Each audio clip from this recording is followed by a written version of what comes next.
Belinda Carlisle was the bright face of 1980s pop. By the The time girl Heaven with on Earth came out in October 1987, Belinda Carlisle was no longer just a familiar face from the Go-Go's. She was becoming one of the biggest pop stars in the world. The shift happened fast. The lead single, Heaven is a Place on Earth, arrived in September 1987 and quickly caught fire. On December 5, 1987, it reached #1 on the Billboard Hot 100 in the United States. Then in January 1988, it climbed to #1 in the United Kingdom and stayed there for 2 weeks. The song also topped the charts in countries including Ireland, Sweden, Switzerland, South Africa, Norway, and Zimbabwe. In the United Kingdom, it went platinum.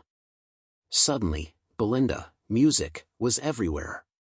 She was on MTV, on television, across different countries, and at the center of a huge international pop moment. From the outside, it looked like she had complete control. The videos were polished and expensive. The image was clean, bright, and glamorous. There were tours, interviews, photo shoots, and the kind of constant attention that made her seem untouchable. Yet, while her public life looked bigger than ever, her private life was moving in a much darker direction. Cocaine and alcohol were already taking hold. What later became clear was that the success of this era did not slow the addiction down. It gave it fuel. Belinda would eventually say that from the first time she tried cocaine, she already knew she wanted more of it. Once fame brought real money, that thought turned into a habit that followed her for years. What makes this period so striking is that the success kept going. Heaven on Earth could have been a peak followed by a fall, but that is not what happened. In 1989, she released Runaway Horses, and songs like Music, Leave a Light On and Summer Rain gave her more hits, more radio play, and more visibility, especially in the United Kingdom and across Europe. Then in 1991, she followed with Live Your Life, Be Free, and the title track became another well-known pop song that kept her name alive on radio and television. On paper, it looked like the career was solid. Album after album, single after single, she seemed steady. Underneath that, though, something else was becoming steady, too. The addiction was settling into her life so deeply that she still believed she could manage it. At the same time, success brought a different kind of pressure. Belinda has spoken about being told that she needed to be sexier. People around the music business pushed image just as hard as they pushed songs. Some wanted her to sing material that made music her uncomfortable. One suggestion was so crude that it shocked her. For someone who had already struggled with body image for years, this pressure went straight to an old wound. She had been publicly described in ways that made her feel ashamed of her body. And that shame stayed with her. Cocaine started to serve another purpose in her mind. It did not just get her high. It helped her stay thin. That made the damage even deeper because it tied her music addiction to her self-worth into the image the industry wanted from her. As the late 1980s turned into the early 1990s, the line between work and substance use almost disappeared. Belinda later admitted that she was using cocaine before television appearances, before interviews, before photo shoots, and even in places where the risk should have stopped her. She has described drugs being sent to tour dressing rooms so regular that it became part of the routine. By then, the system around her success was still running. She was still making records, still showing up, still performing. That is part of what made it so easy to hide. From the outside, she looked like a working pop star.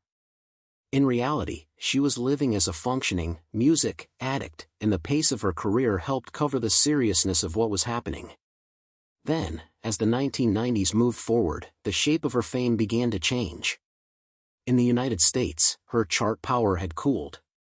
Europe, though, kept holding on to her.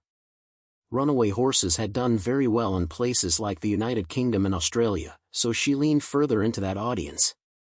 Live Your Life Be Free in 1991 and Real in 1993 performed more strongly in Britain than in America. Then in 1996, A Woman and a Man gave her 2 more top 10 singles in the United Kingdom and a gold album there. Back home, American radio had already started treating her like an artist from another era. In Europe, she was still bankable. That contrast kept her career alive, but it also allowed the struggle behind the scenes to continue without much public attention. Around the same time, another part of her past came back into focus. In 1994, more than a decade after the Go-Go's had broken up in bitterness, the band reunited for a short run of shows and compilation work. It could have felt like a nostalgic footnote. Instead, it revealed something important. People still cared.